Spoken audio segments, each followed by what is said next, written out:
انسان کی زندگی میں جو چیزیں اسے بہت زیادہ نقصان دیتی ہیں اور بہت پیچھے چھوڑ دیتی ہیں، دنیاوی معاملات سے لے کر روحانی، اخلاقی، قلبی اور قرب الہی کے معاملات تک کو جو چیزیں نقصان پہنچاتی ہیں، ان میں ایک بڑی چیز غفلت ہے۔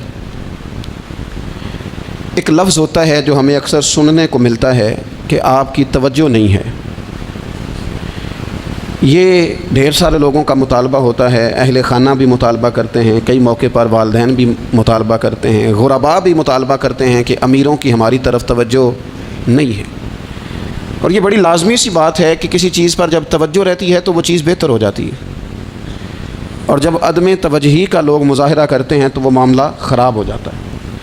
یہ جو عدم توجہ ہے اسی کو غفلت کہتے ہیں، اور جب انسان کے مزاج پر غفلت طاری ہوتی ہے اور غفلت اس پر پوری طرح غلبہ کر لیتی ہے تو پھر اس کی زرخیز زمین کو وہ بنجر کرتی ہے۔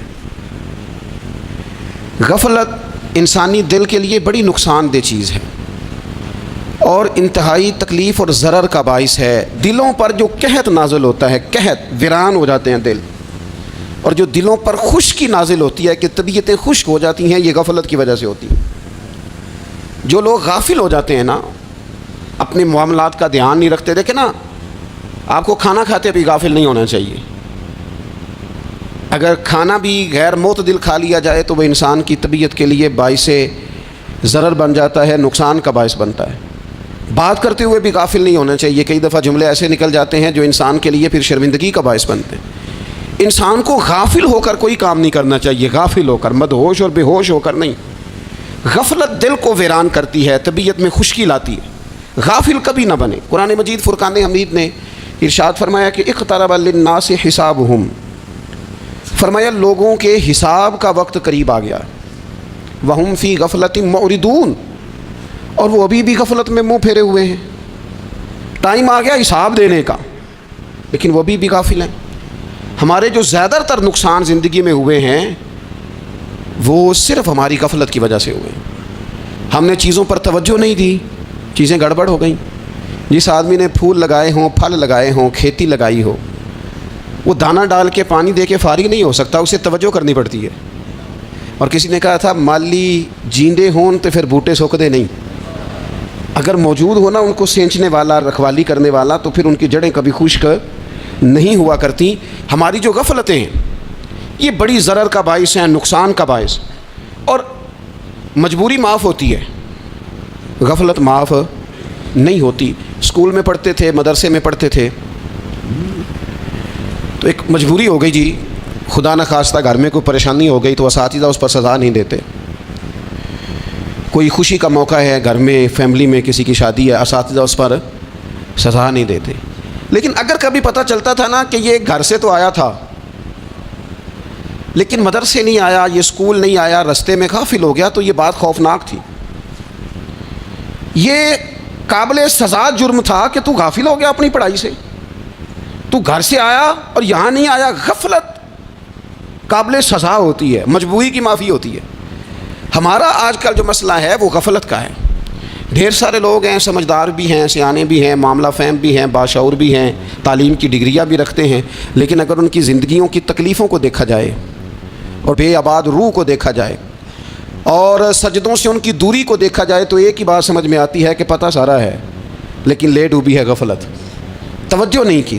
لائق بچہ بھی نالائق ترین زندگی گزارتا ہے، اس لیے کہ اس کے لائق ہونے کے ساتھ ساتھ اس کا توجہ کرنا بھی تو ضروری ہے نا۔ نرے لائق کا کیا فائدہ اگر وہ محنتی نہیں، اگر وہ توجہ ہی نہیں کرتا، اپنا سبق دھیان سے سنتا پڑھتا ہی نہیں، تو بھی جتنا مرضی لائق ہو پیچھے رہ جائے گا۔ اور کئی نالائق ہوتے ہیں، رٹا لگا کے پاس ہوتے ہیں، پر چلو رٹا تو لگاتے ہیں نا، محنت تو کرتے ہیں نا، جد و جہد تو کرتے ہیں۔ کئی نالائق جد و جہد کے باعث آگے گزر جاتے ہیں اور کوئی اسی چکر میں رہ جاتے ہیں، میں بڑا لائق ہوں، کل پڑھ لوں گا، پرسوں پڑھ لوں گا، ہفتہ تیاری کر کے پاس ہو جاؤں گا۔ اپنی زندگی سے غفلت کا پردہ اٹھائیں، اور غفلت اس کے لیے فیصلہ کرنے کی ضرورت ہوتی ہے، پلاننگ کرنے کی نہیں، فیصلہ کرنے کی ضرورت ہوتی ہے کہ میں نے اب غفلت کرنی۔ ہم نہ جب بھی کوئی پروگرام بناتے ہیں تو منصوبہ بندی شروع کرتے ہیں، منصوبہ بندی نہ کریں، فیصلہ کریں، کہیں کہ میں نے غافل نہیں ہونا۔ غفلت غرق دنیا کا نام ہے، اپنے آپ کو غفلت سے بچائیں۔ آپ دیکھیں حضرت کعب بن مالک رضی اللہ تعالیٰ عنہ فرماتے ہیں، بخاری میں موجود ہے، فرماتے ہیں ایک جنگ میں پیچھے رہ گیا تھا، میرا خیال تھا کل چلا جاؤں گا، گھوڑے اور سواریاں میرے پاس تیز ہیں، مضبوط ہیں، پرسوں چلا جاؤں گا، تیزی سے بھاگ کے میں پہنچ جاؤں گا، میں قافلے کے ساتھ شامل ہو جاؤں گا، لیکن بس تھوڑی سستی ہو گئی، ذرا غفلت ہو گئی۔ آپ فرماتے ہیں جب سب لوگ چلے گئے حضور علیہ السلام کے ساتھ جہاد میں اور میں پیچھے رہ گیا، تو پھر جب چند دن گزر گئے اور محبوب کے واپس آنے کا ٹائم ہو گیا، تو اب میں غور کرتا سمجھتا تو مجھے مدینے میں یہاں بزدل لوگ نظر آتے، اور کون نظر آتے؟ جو منافق تھے، وہ منافق بزدل دکھائی دیتے، یا مجھے عورتیں اور بچے دکھائی دیتے۔ میں پریشان ہوا، حضور واپس آ گئے۔ جنہوں نے بہانے کیے تھے نا منافقین، یہ مجبوری تھی اس لیے نہیں جہاد پہ گئے، یہ جنہوں نے بہانے کیے تھے انہیں مل گئی معافی، اور میں نے سچ بولا، میں نے کہا یا رسول اللہ میں غافل ہو گیا تھا۔ اب کہتے ہیں میں نے جب کہا نا حضور سستی ہو گئی تھی، ذرا غفلت ہو گئی، تو بندہ محبوب سے غافل ہو جائے، بندہ وہیں سے غافل ہو جائے، جو دم غافل سو دم کافر، سانو مرشد اے ہو پڑھایا۔ جب کہا نا حضور وہ غلطی ہو گئی، کوئی مجبوری نہیں تھی، تو فرماتے ہیں باقیوں کو معافی مل گئی، میرے ساتھ حضور ناراض ہو گئے۔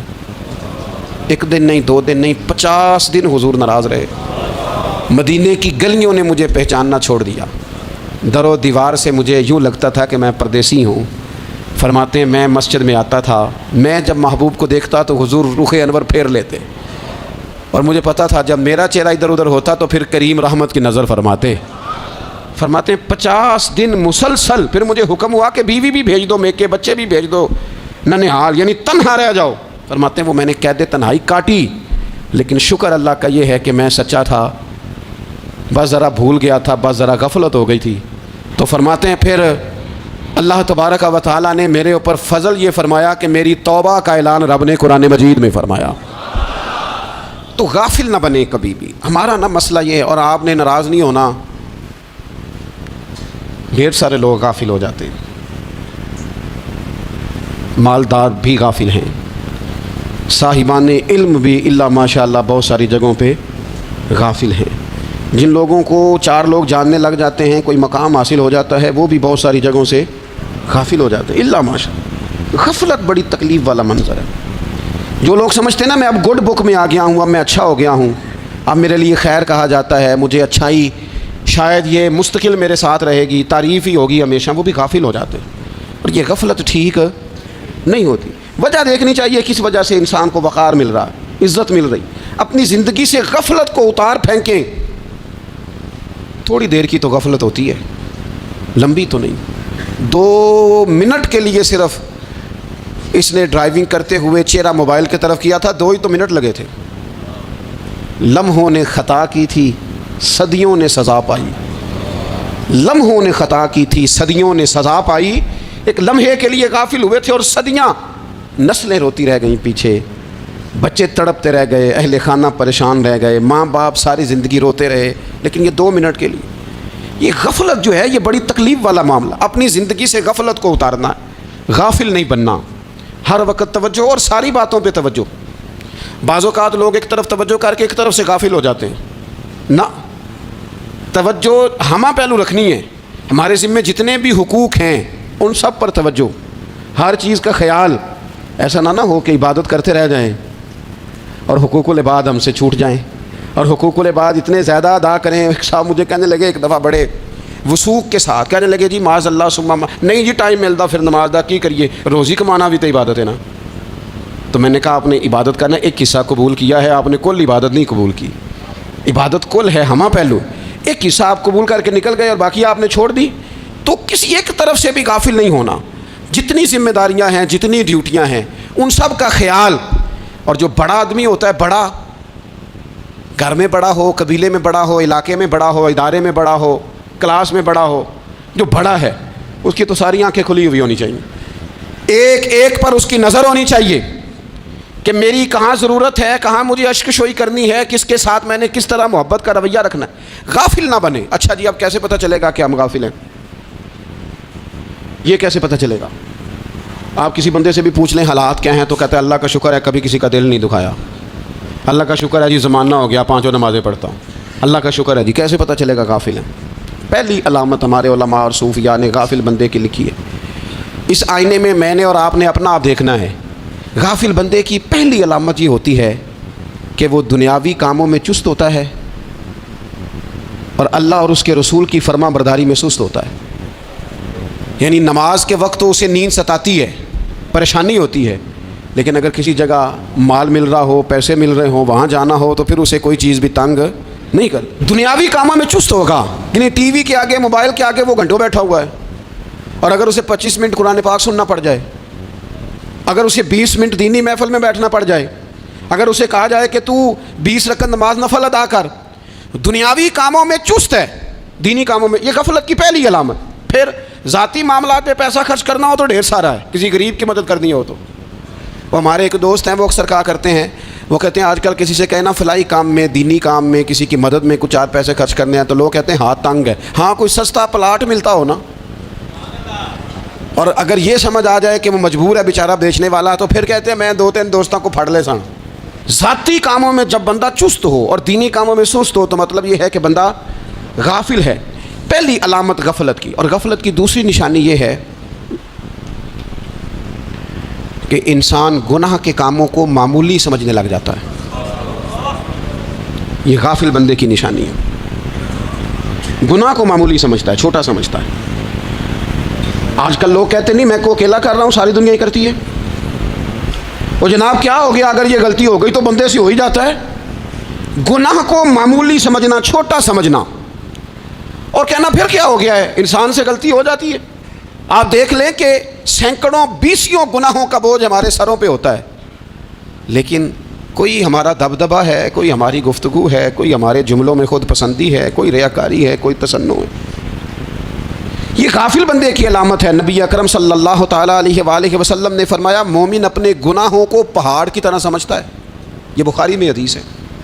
مومن پہاڑ کی طرح جانتا ہے اور وہ ڈرتا ہے کہ کہیں وہ پہاڑ اس کے اوپر گر نہ جائے، یعنی کہیں مجھے میرے گناہ کی سزا نہ مل جائے. چھوٹے گناہ کو بھی پہاڑ جانتا ہے، یار مجھ سے غلطی ہو گئی، مجھے ٹھیک کر لینی چاہیے، مجھے معافی لے لینی چاہیے، مجھے توبہ کر لینی چاہیے. مومن اپنے اوپر گناہ کو پہاڑ کی جانب سمجھتا ہے. اور حضور علیہ الصلوۃ والسلام فرماتے ہیں کہ یہ جو فاسق اور فاجر ہوتا ہے نا، اللہ کا نافرمان، یہ گناہ کو مکھی کی طرح سمجھتا ہے. یہ سمجھتا ہے میں نے اشارہ کرنا ہے، مکھی نے اڑ جانا ہے. مومن کی علامت یہ ہے کہ وہ پہاڑ جانتا ہے، اگر غلطی ہو جائے تو پہاڑ. امام اعظم ابو حنیفہ رحمۃ اللہ علیہ گزر رہے تھے تو بارش ہو گئی تھی اور کوفہ میں کیچڑ تھا، تو آپ نے جو جوتے پہنے ہوئے تھے ان جوتوں سے چلتے ہوئے نا آپ کے پاؤں سے کچھ مٹی اڑی، تو سامنے ایک یہودی تھا، اب اس زمانے میں دیواریں کچی ہوتی تھیں، اس کے دیوار پر جا کے وہ مٹی جو تھی وہ لگ گئی. اب امام صاحب بڑے پریشان ہوئے کہ میں نے اس کی دیوار کو آلودہ کر دیا. یہاں تو لوگ اپنی اینٹیں رکھتے رکھتے کئیوں کی دیواریں توڑ ہی دیتے ہیں، اور پھر وہ اس پر ماننے کو بھی تیار نہیں ہوتے، تسلیم کرنے کو بھی تیار نہیں ہوتے. وہ کہتے ہیں پھر کیا ہو گیا، اب ہمارا یہاں گھر ہے تو ہم نے ٹرالی منگوانی نہیں تھی، ہمارا حق بنتا تھا. امام صاحب کے پیروں سے ذرا کیچڑ اڑا، یہودی کی دیوار پہ لگا، اس کی کچی دیوار تھی. امام صاحب پریشان ہو گئے، سوچنے لگے کہ اگر میں دیوار سے یہ کیچڑ اتارتا نہیں تو یہ بھی زیادتی ہے، میں نے اس کی دیوار کو گدلا کر دیا، اور اگر میں اتارتا ہوں تو کچھ مٹی اس کی دیوار کی بھی اتر جائے گی، کچی دیوار ہے، یہ بھی زیادتی ہے. مومن گناہ کو پہاڑ کی طرح سمجھتا ہے کہ کہیں گر نہ جائے، اس کی بھی کہیں سزا نہ مل جائے. امام صاحب نے اس کے دروازے پہ دستک دی، وہ باہر آیا تو اتفاق سے وہ آپ کا مقروض بھی تھا، اس نے پیسے دینے تھے. باہر نکلتے ہی کہنے لگا اوہ آپ تو قرض لینے آ گئے، میرے پاس تو ابھی گنجائش نہیں ادا کرنے کی. تو امام صاحب کہنے لگے تو قرض چھوڑ، وہ میں نے معاف کیا، میرے سے غلطی ہو گئی ہے. میں آ رہا تھا، لکڑی کے جوتے اس زمانے میں کھڑاؤں لوگوں نے پہنے ہوتے تھے، کہا وہ میرے پیروں سے ذرا کیچڑ اڑا ہے، تیری دیوار پہ لگ گیا ہے. اب میں بڑی دیر سے کھڑا سوچ رہا ہوں کہ اگر میں تیری دیوار صاف نہ کروں تو میں نے یہ میلی کر دی، گدلی کر دی، یہ بھی بات درست نہیں ہے، زیادتی. اور اگر میں اسے صاف کرتا ہوں کچی دیوار سے کچھ مٹی اتر جائے گی تو یہ بھی زیادتی ہے. اب تو بتا میں کیا کروں. تو بے موسمہ پھل تھا نا یہ، تو بے موسمہ پھل دیکھ کے بندہ حیران ہو جاتا ہے. جو باتیں روٹین میں نہ ہو رہی ہوں وہ ذرا انوکھی لگتی ہے، بندہ حیران ہو گیا. غور سے امام صاحب کا چہرہ دیکھنے لگا، غور سے چہرہ دیکھنے لگا. ابھی تھوڑی دیر سوچنے کے بعد کہنے لگا حضور پہلے میں نے دین اسلام کے بارے میں پڑھا اور سنا تھا، آج میں نے دین دیکھا ہے. پہلے میں نے سنا تھا کہ دین اسلام اس طرح کا ہے، آج میں نے دین ہے. ہم نہ پوری دنیا کے کافروں کو دین سنانا چاہتے ہیں، دکھانا نہیں چاہتے. ہم نیک نظر آنا چاہتے ہیں، نیک بننا نہیں چاہتے. ہم نیک نظر آنا چاہتے. نتیجہ کیا نکلتا ہے کہ کچھ عرصے کے بعد پتہ چل جاتا ہے بندہ کس لیول کا نیک ہے، کیا معیار ہے اس کی نیکیوں کا. کہنے لگا حضور پہلے میں نے دین سنا تھا، آج دیکھا ہے۔ آپ وہ مٹی کی دیوار پر جو کیچڑ لگ گیا ہے، دیوار کو بعد میں صاف کیجئے گا، پہلے کلمہ پڑھائیں تاکہ میرے اندر کا کفر صاف ہو جائے، آپ مجھے مسلمان کر دیں۔ تو غافل آدمی جو ہوتا ہے نا، وہ پھر تیسری بات، جب بندہ بہت زیادہ غافل ہو جاتا ہے پھر اعلانیہ گناہ کرنے لگتا ہے۔ ایک گناہ، پھر اس کا اظہار گناہ۔ ایک بندہ، حدیث پاک میں آتا ہے، ایک بندہ رات کو کوئی غلطی کرتا ہے، اللہ تعالیٰ اس پہ پردہ ڈال دیتا ہے، لیکن وہ سویرے خود لوگوں کو بتاتا پھرتا ہے میں نے یہ کیا، میں نے یہ کیا۔ جب آپ اظہار گناہ کرتے ہیں نا تو سامنے والا بھی دلیر ہوتا ہے، کہتا ہے اس نے کیا، میں کر لوں گا تو پھر کیا ہوا۔ ہمارے علماء نے لکھا ہے کسی کی نماز قضا ہو جائے تو کسی کو بتائے نہ، قضا پڑھ ڈالے، اس کا جگہ جگہ ذکر نہ کرے۔ جب آپ کہیں گے نا میری قضا ہو گئی، تو آپ کے ساتھ رہنے والا بچہ دوست سمجھے گا یار اس کی قضا ہو گئی ہے تو میری بھی ہو جائے گی، تو کیا ہوگا۔ گناہ کرنا بھی گناہ ہے اور گناہ کا اظہار بھی گناہ ہے۔ نبی اکرم صلی اللہ تعالیٰ علیہ وآلہ وسلم نے ارشاد فرمایا میری ساری امت کو معافی مل جائے گی سوائے ان لوگوں کے جو اعلانیہ گناہ کرتے ہیں۔ یہ بخاری مسلم دونوں میں حدیث موجود ہے۔ جو اعلانیہ گناہ، جنہوں نے خود ساری دنیا کو گواہ بنا لیا، میں نے یہ بھی جرم کیا، یہ بھی کیا، یہ بھی کیا، یہ بھی کیا، خود انہوں نے لوگوں کے، بہت بڑے غافل آدمی کی علامت ہے کہ گناہ کرے اور پھر اوپر سے اعلانیہ گناہ کرے، اتنا بڑا جرم کرے۔ پھر چوتھی علامت اگر ہم دیکھنا چاہیں کہ ہم غافل تو نہیں، تو غافل بندے کی چوتھی علامت یہ ہوتی ہے کہ وہ فضول کاموں میں وقت بڑا ضائع کرتا ہے۔ فضولیات میں ادھر بیٹھے ہیں، ادھر بیٹھے ہیں، یہاں گپ شپ ہو رہی ہے، وہاں موبائل دیکھا جا رہا ہے، پھر کچھ ٹائم ملا ہے تو پھر کہیں دور دراز کسی ہوٹل پہ کھانا کھانے چلے گئے، پھر کچھ ٹائم ملا تو چلو نکلتے ہیں ذرا کوئی ہفتہ سیر کر آتے ہیں، یہاں گپ شپ ہے، فلاں کو ڈسکس کر لیتے ہیں، فلاں کے بارے میں بات کر لیتے ہیں، سیاسی تبصرے کر لیتے ہیں، یہ تھوڑی گفتگو ہو جاتی، چلے محلے داروں پہ تبصرہ شروع کرتے ہیں، کون روٹی زیادہ کھا رہا ہے اور کس کے پاس پیسے زیادہ آ گئے، چلو جا کے پتہ کرتے ہیں۔ حالانکہ یہ پتہ نہیں کرنا چاہیے تھا، پتہ تو اس کا کرنا چاہیے تھا جو بیچارہ کل سے بھوکا ہے، خبر تو اس کی رکھنی چاہیے تھی جس بیچارے کے گھر میں بچوں کے لیے پہننے کو کپڑے موجود نہیں ہیں۔ اس پر تبصرہ یہ کرتے ہیں کہ یہ محنت کیوں نہیں کرتے، اور اگر کسی پر اللہ عطا کر دے پھر حساب ضرور لگاتے ہیں کہ ذرا معلومات کرو یہ اتنی جلدی آگے کیسے نکل گئے۔ غافل بندے کی علامت ہے وقت کا ضائع کرنا اور فضول کاموں میں ضائع کرنا اور بلا وجہ ضائع، اور ایسے سوالات کرنا جن کی ضرورت ہی کوئی نہیں، بالکل ضرورت ہی نہیں، کوئی مطلب ہی نہیں، لیکن ہم لوگ وقت ضائع، یہ غفلت کی علامت، غفلت۔ اللہ والوں کی علامت کیا تھی؟ ایک بات انہوں نے زندگی میں لے لی، سیکھ لی، پھر ساری زندگی اسی پہ گزار دی۔ ان کا ارادہ تھا نا کشکول سیدھا کیا۔ کچھ لوگ ساری زندگی لیکچر قبول لے کے سن کے پھر بھی سمجھنے کو تیار، یہ غافل دل کی علامت ہے۔ اس لیے نبی پاک صلی اللہ تعالیٰ علیہ وسلم نے فرمایا دو نعمتیں ایسی ہیں جن میں اکثر لوگ غفلت میں ہیں، ایک صحت اور دوسری فراغت۔ لوگ بلا وجہ وقت ضائع کرتے ہیں۔ اللہ نے صحت دی ہے، کسی خیر کے کام میں لگائیں۔ اگر آپ کے پاس فارغ وقت ہے تو قرآن پاک کو یاد کریں، ترجمہ اور تفسیر سے پڑھیں، محبوب پاک علیہ السلام کی احادیث کو یاد کریں، اللہ والوں کی باتیں سنیں۔ وقت ملے تو عبادات میں لگائیں، نوافل میں لگائیں، تلاوت میں لگائیں، ذکر اذکار میں لگائیں، اور پھر اللہ مزید توفیق عطا کرے تو کسی کے بھلے میں وقت لگائیں۔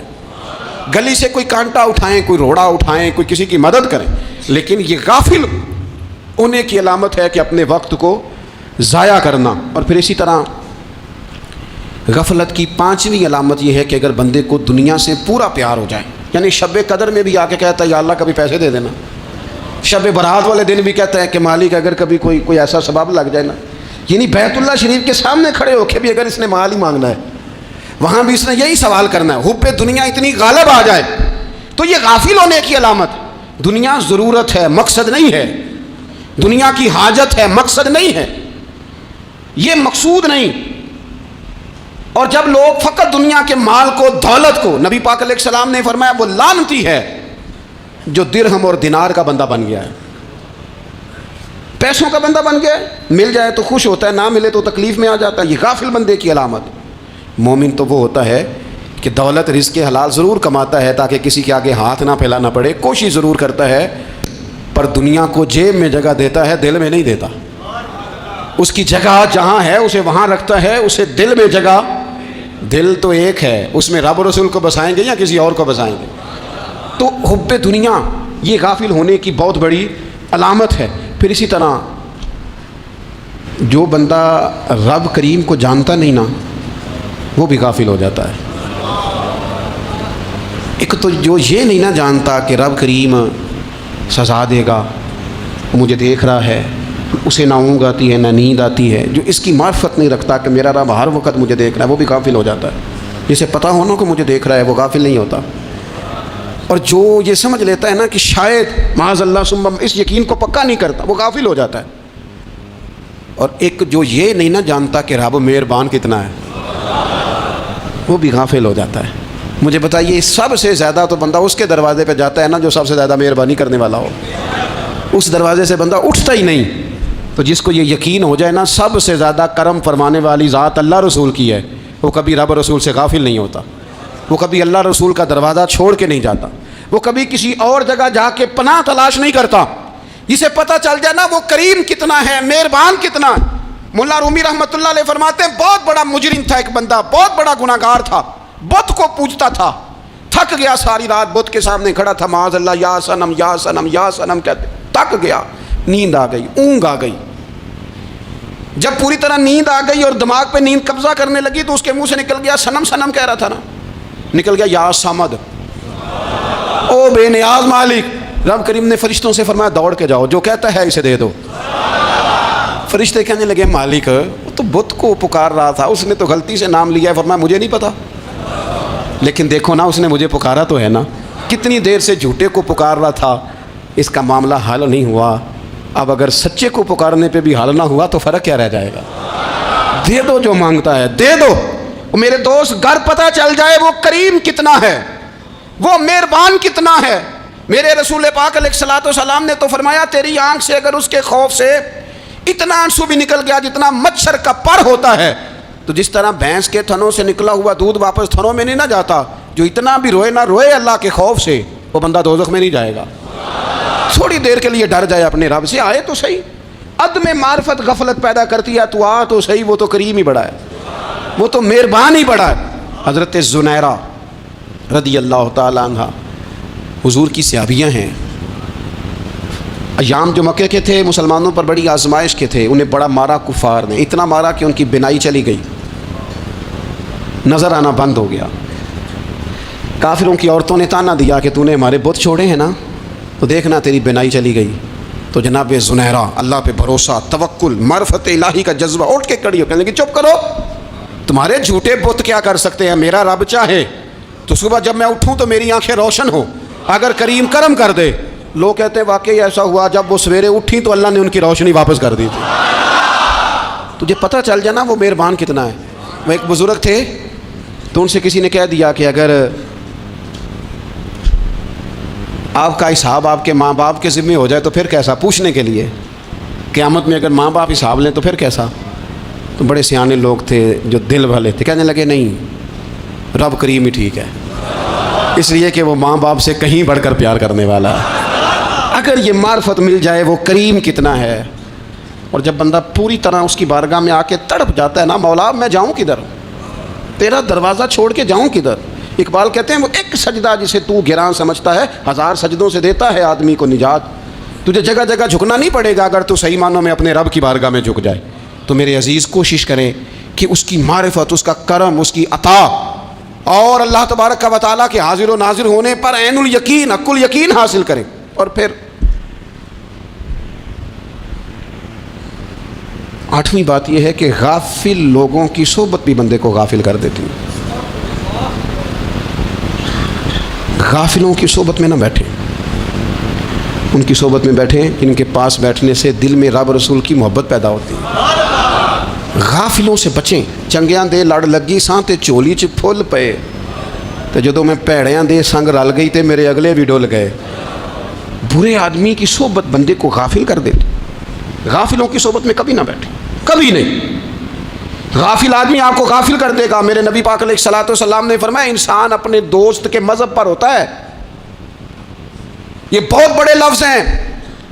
فرمایا المرء علی دین خلیلہ، انسان اپنے دوست کے مذہب پر ہوتا ہے۔ تو دیکھ تو نے دوست کس کو بنایا ہے، جو تیرے دوست کا مذہب ہوگا وہی تیرا ہو جائے گا۔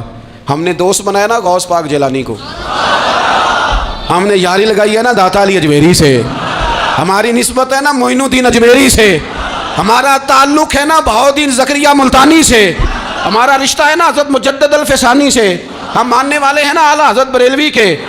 ہمارا تعلق ہے کبھی جماعت علی سے، کبھی مہر علی سے. ہمارا ان سے تعلق ہے تو صبح شام ہماری زبان پہ رہتا ہے بلغ العلا بکمالہ کشف الدجی بجمالہ حسنت جمیع خصالہ صلو علیہ وآلہ. ان سے تعلق جڑا ہے نا تو کئی دفعہ تنہائیاں تڑپا دیتی ہیں اور تڑپ کے کہتے ہیں اج سکھ متراں دی ودھیری ہے. اج سکھ متراں دی، سکھ کہتے ہیں اڈیق کو، متر کہتے ہیں محبوب کو. اج سکھ متراں دی ودھیری ہے. اے کیوں دلڑی اداس گھنیری ہے، لوں لوں وچ شوق چنگیری ہے. اج نینا لائیاں کیوں جھڑیاں، سبحان اللہ سبحان اللہ سبحان اللہ. پہلے کہتے ہیں سکھ متراں دی ودھیری ہے یعنی اداس ہوں، پھر حضور کے جلووں پہ نظر کرتے ہیں، کہتے ہیں سبحان اللہ سبحان اللہ. ماں اجمل کا، ماں احسانہ کا، ماں اکمل کا. اور پھر فوراً کہنے لگے او کتھے مہر علی، او کتھے مہر علی، کتھے مہر علی تے کتھے تیری سنا. اب ویکھو مشتاق اکھیں کتھے جاڑیاں بلغ العلا بے کمال کشف الدجی بے. میرے اعلیٰ حضرت کہنے لگے سرور کہوں کہ مالک و مولا کہوں تو، باغ خلیل کا گلے زیبا کہوں تجھے. تیرے تو وصف عیب تناہی سے ہیں بری، حیران ہوں میرے شاہ میں کیا کیا کہوں تجھے. غافل آدمی کی علامت ہے برے لوگوں کی صحبت میں. خبردار ان کے پاس نہ بیٹھنا جن کے پاس بیٹھنے سے تمہارے دلوں میں اولیاء اللہ، اللہ کے بندوں کی عداوت پیدا ہو. خبردار خبردار ان کے پاس نہ بیٹھنا جن کے پاس بیٹھنے سے تمہارے دلوں میں حضور کی اولاد پاک کے بارے میں شک پیدا ہو. خبردار اس شخص کے پاس نہ بیٹھنا جو امام حسین ابن علی کے بارے میں کوئی کمزور بات کرتا ہو، بچنا. خبردار اس سے بچنا جو حضور کے صحابہ کے بارے میں بات کرے، بچنا بچنا اس سے. جو سیدنا ابو بکر صدیق کے بارے میں کوئی، دیکھو کیا مقدر ہے صدیق و فاروق کے، جن کے گھر ہی رحمتوں کے خزینے میں. بھلا کیا کہا نبی پاک، حضور نے فرمایا میرے اوپر جس نے نیکی کی تھی بدلہ دے دیا ہے. یہ جو میرے ابو بکر صدیق ہے نا، ان کو میں اللہ کی بارگاہ میں لے جاؤں گا، کہوں گا مالک تو ہی بدلہ عطا فرما. ایک ہاتھ میں جناب صدیق کا ہاتھ پکڑا، ایک میں حضرت عمر کا ہاتھ پکڑا، اور حضور مسجد نبوی سے باہر آ رہے ہیں. دیکھنے والے کی زبان سے بے ساختہ سبحان اللہ نکل گیا. کیا شان ہے، کیا مقدر ہے. تو حضور علیہ السلام رک گئے اور روک کے فرمایا تو حیران ہو رہا ہے نا، تو حیران ہو رہا ہے نا کہ میں نے ایک ہاتھ میں ابو بکر کو پکڑا ہے، کہ میں عمر کو پکڑا ہے. فرمایا قیامت میں جب میری قبر کھلے گی تو میں اسی طرح قبر سے نکلوں گا، اس طرح میدان محشر میں میں آؤں گا. خبردار حضور کے وفاداروں کے وفادار رہنا، ان کے وفادار رہنا، ان کے وفادار رہنا. بڑا عجیب دور آیا ہے. ہم نے یہ دور دیکھا ہے کہ لوگ حضور کے صحابہ کے بارے میں بھی بات کریں گے. اب نبی پاک کی اولاد پاک کے بارے کو بھی ڈسکس کیا جائے گا. اپنا منہ تو دیکھ، اپنی حیثیت دیکھ، اور پھر وہ بندے دیکھ جن کو اللہ نے چن کے اپنے محبوب کی غلامی کے لیے حضور کے قریب بٹھایا ہے. تو بچنا ایسے لوگوں سے، پرہیز کرنا. خبردار عقیدہ ستھرا رکھنا، عقیدہ ستھرا رکھنا، صاف رہنا، پاکیزہ رہنا، غافلوں کی صحبت سے بچنا. بڑا ڈرتے ہیں اللہ سے، دعائیں مانگتے ہیں یا اللہ نسلوں میں بھی وہی بندے پیدا فرما جو عقیدے پکے رکھنے والے ہیں. وہ بندے پیدا فرما ہماری نسلوں میں. ایک وہ بندہ بھی غافل ہو جاتا ہے جو امیدیں لمبی لگا لیتا ہے، جن کے منصوبوں میں دولت بھی ہوتی ہے، گھر بھی ہوتا ہے، اولاد کا بڑا ہونا بھی ہوتا ہے، پوتے پوتیاں نواسے نواسیاں دیکھنا بھی ہوتا ہے، یہاں بھی گھر وہاں بھی گھر، یہ سیر، یہ سارا کچھ ہوتا ہے. لیکن رب کی بارگاہ میں پیش ہونا جن کے پیش نظر نہیں ہوتا. لمبی امیدیں. حضرت مولا علی شیر خدا فرمایا کرتے تھے میں تم پر دو باتوں کا خوف کھاتا ہوں جو ڈر آتا ہے. ایک یہ کہ تم خواہش کی پیروی کرو گے، جو نفس کی خواہش ہوگی اس کے پیچھے لگ جاؤ گے، اور ایک تم لمبی لمبی امیدیں باندھو گے، اتنے سال جینا ہے، اتنے 100 سال جینا، یہ کرنا ہے، وہ کرنا ہے. منصوبہ بندی کریں مستقبل کے لیے، وہ بری نہیں، لیکن تیاری رکھیں، تیاری رکھیں. اس بات کا بھی خیال رکھیں کہ اللہ کی بارگاہ میں حاضر ہونا. یہ غفلت کی چیزیں ہیں جو بندے کو غافل کر دیتی ہیں. جو لوگ اللہ کا ذکر نہیں کرتے وہ بھی غافل ہو جاتے ہیں، اور جو فضول باتیں زیادہ کرتے ہیں نا، ہنستے زیادہ. فَلْيَضْحَكُوا قَلِيلًا وَلْيَبْكُوا كَثِيرًا. قرآن کہتا ہے زیادہ رویا کرو، کم ہنسا کرو. نبی پاک علیہ الصلوۃ والسلام سے پوچھا تھا حضرت عقبہ بن عامر نے کہ یا رسول اللہ نجات کس چیز میں ہے؟ تو نبی پاک علیہ الصلوۃ والسلام نے فرمایا ایک تو اپنی زبان قابو میں رکھو، دوسرا فرمایا اپنے گھر میں ٹھہرے رہو، تمہارا گھر تمہارے لیے کافی ہو، فضول نہ نکلو گھر سے، اور تیسرا فرمایا اپنی خطاؤں پہ رویا کرو۔ کثرت کلام اور فضول کلام اور بلا وجہ یہ بندے کو غافل کرتا ہے، دل کو سخت کرتا ہے۔ یہ چند چیزیں ہیں جو انسان کو غفلت میں ڈالتی ہیں۔ اپنے آپ کو ان چیزوں سے بچائیں اور غفلت کو توڑیں۔ آپ کے ذمے، میرے ذمے جو حقوق العباد ہیں ان کا پتہ کریں، جو اللہ رسول کے حقوق ہیں ان کی خبر دیکھیں، ہماری جو ذمہ داریاں ہیں ہم کس طرح انجام دے رہے ہیں اس پر توجہ کریں، اپنے معاملات کو ٹھیک کریں۔ ہم انسان ہیں، کوتاہیاں تو رہ جائیں گی، لیکن جب کوشش کریں گے تو پھر رب تعالیٰ مدد بھی فرمائے گا۔ ایک بات اور کرنی ہے، ایک تو میں نے عرض کیا غفلت کو توڑنا، ایک دوسری بات قرآن مجید کا ایک سبق اور، جب غفلت توڑنی ہے تو پھر لازمی طور پر ایک کام کرنا پڑے گا۔ میں نے یہ عرض کیا تھا کہ پلاننگ نہیں کرنی، فیصلہ کرنا ہے۔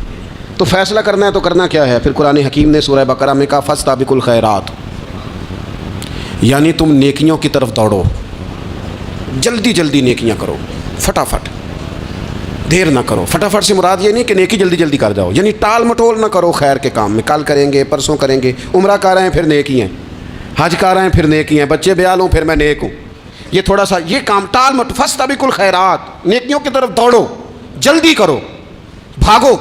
نبی پاک صلی اللہ تعالیٰ علیہ وسلم نے فرمایا 5 چیزوں سے پہلے غنیمت جانو۔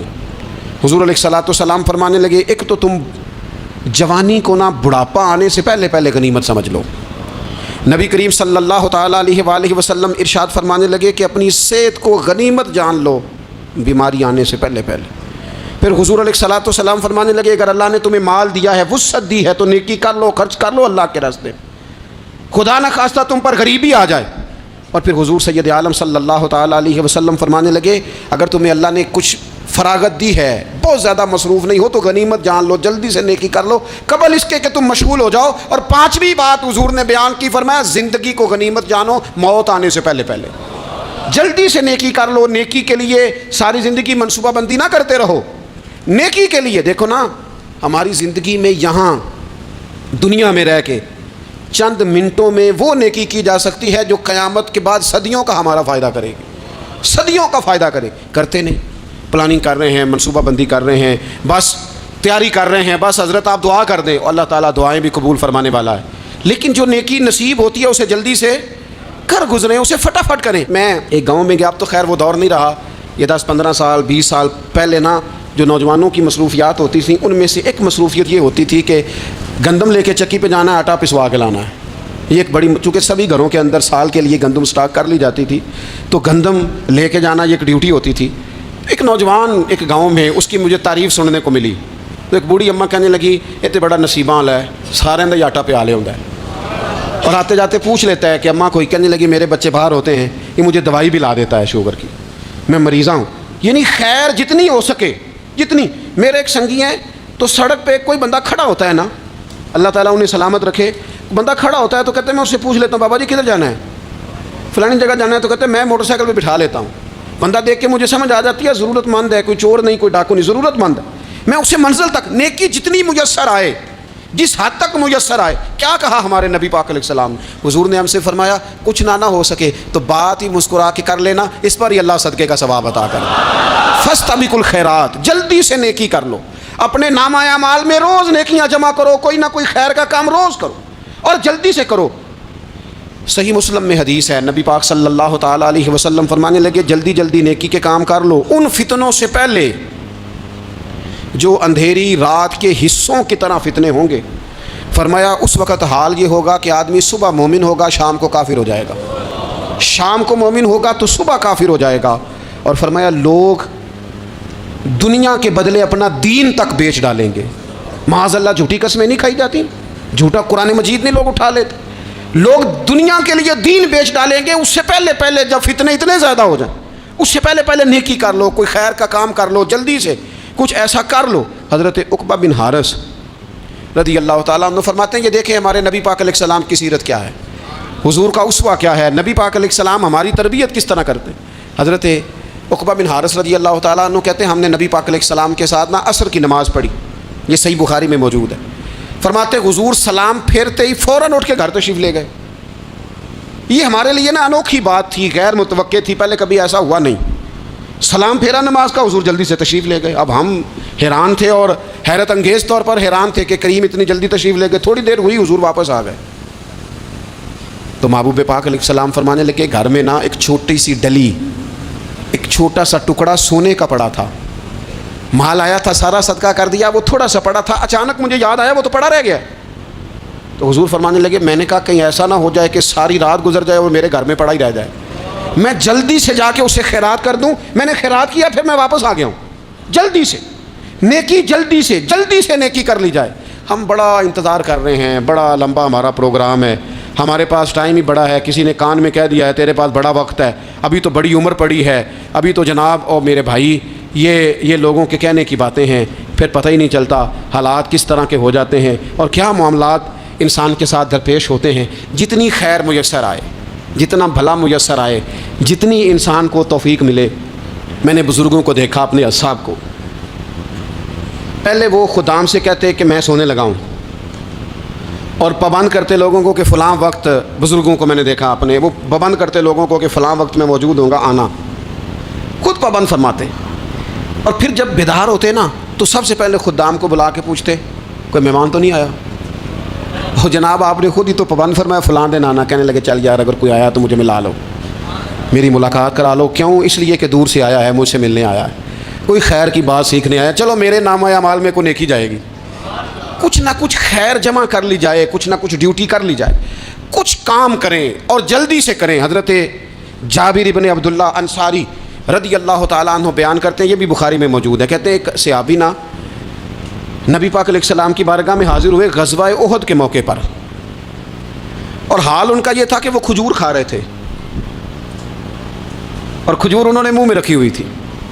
حضور کی بارگاہ میں حاضر ہوئے اور عرض کرنے لگے یا رسول اللہ صلی اللہ تعالیٰ علیہ وسلم اگر میں شہید کر دیا جاؤں تو کہاں جاؤں گا؟ حضور فرمانے لگے جنت میں۔ تو کہتے ہیں انہوں نے جو کھجور منہ کے اندر تھی نا وہ انہوں نے نگلی نہیں، اندر نہیں لے گئے، اس کو باہر نکالا اور دوڑ کے آگے بڑھے اور جنگ کرنی شروع کر دی اور لڑتے لڑتے شہید ہو گئے۔ کیا سبق دیا انہوں نے؟ سبق یہ دیا کہ نیکی کرنے میں اتنی دیر بھی نہیں کرنی جتنی کھجور کھانے میں دیر لگتی ہے، جلدی سے نیکی کرنی ہے، فٹافٹ نیکی کرنی، اس کے اندر ٹال مٹول نہیں کرنا۔ اسی وقت انہوں نے کھجور باہر نکال دی، دوڑ کے انہوں نے حضرت انس بن نضر رضی اللہ تعالیٰ عنہ، حضرت انس بن مالک رضی اللہ تعالیٰ عنہ کے چچا ہیں، میدان احد میں نا، احد پہاڑ کے قریب کھڑے تھے، لوگوں سے کہہ رہے تھے جلدی جلدی ادھر آؤ، وہ جنت جو انسان کو انتقال کے بعد نصیب ہوگی اور قیامت کے بعد نصیب ہوگی، فرماتے تھے مجھے تو ابھی احد پہاڑ کے اندر سے جنت کی خوشبو آ بھی رہی ہے، لہذا جلدی سے آؤ، ادھر دوڑو، جہاد کرو، آؤ کفار سے لڑے۔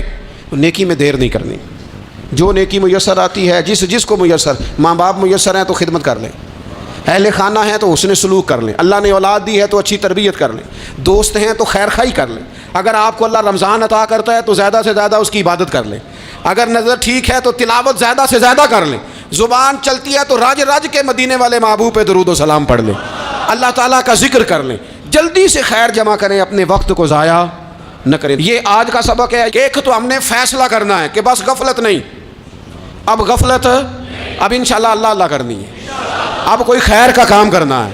میرے حضرت کا ایک جملہ کبھی نہیں بھولنا، فرمایا کرتے تھے زمین کے اوپر کام، نیچے جا کے آرام، یہ چھوڑ دیں اتنے گھنٹے سونا ہے تو یہ کرنا ہے تو میری نیند میں دخل کوئی نہ ڈالے، پھر سوتے ہی رہ جائیں گے، سوتے ہی رہ جائیں۔ زمین کے اوپر کام اور نیچے جا کے جاگنا ہے، جاگ لے افلاک کے سائے تلے، پھر حشر تک سوتا رہے گا خاک کے سائے تلے۔ اب جاگ لے افلاک کے سائے کے نیچے، جاگ، کھول آنکھیں، ہر وقت کا سونا، ہر وقت سونا، ہر وقت جو اپنے آرام کی فکر کرنا، اس سے نکل آئیں اور اچھا کھانا اور اچھا پہننا اور بس اپنی مرضی کی زندگی من چاہی جینا، اس سے باہر آئیں، فیصلہ کریں، فیصلہ کہ اب غفلت نہیں کرنی، اگر اللہ نے کوئی صلاحیت دی ہے تو اسے دین کے کام پہ لگانا ہے، کوئی ڈیوٹی کرنی ہے، کوئی خدمت کرنی ہے۔ دیکھو خدمتیں ہو رہی ہیں، صدیق اکبر مال دے رہے ہیں، عثمان غنی مال دے رہے ہیں، مولا علی نے تلوار پکڑی ہے، میدان میں جا رہے ہیں، فاروق اعظم گلی گلی نگر نگر رسول اللہ کے دین کی پہرے داری کر رہے ہیں، حضرت جناب سیدنا سلمان فارسی ابو ذر غفاری حضور کی مسجد میں جھاڑو دے رہے ہیں، اور بلال حبشی وہ نبی پاک کی مسجد میں اذان پڑھتے پڑھتے رب نے اتنا عروج فرمایا کہ کعبے کی چھت پہ کھڑے ہو کے بھی اذان پڑھنی شروع، انہوں نے اذان دے دی۔ تو کوئی کام کرنا ہے، غفلت کو توڑنا ہے اور نیکی کرنی ہے ذرا جلدی جلدی. خیر کا کام کرنا ہے، نہیں ایسے نہیں، فٹافٹ. کیسے جی؟ فٹافٹ.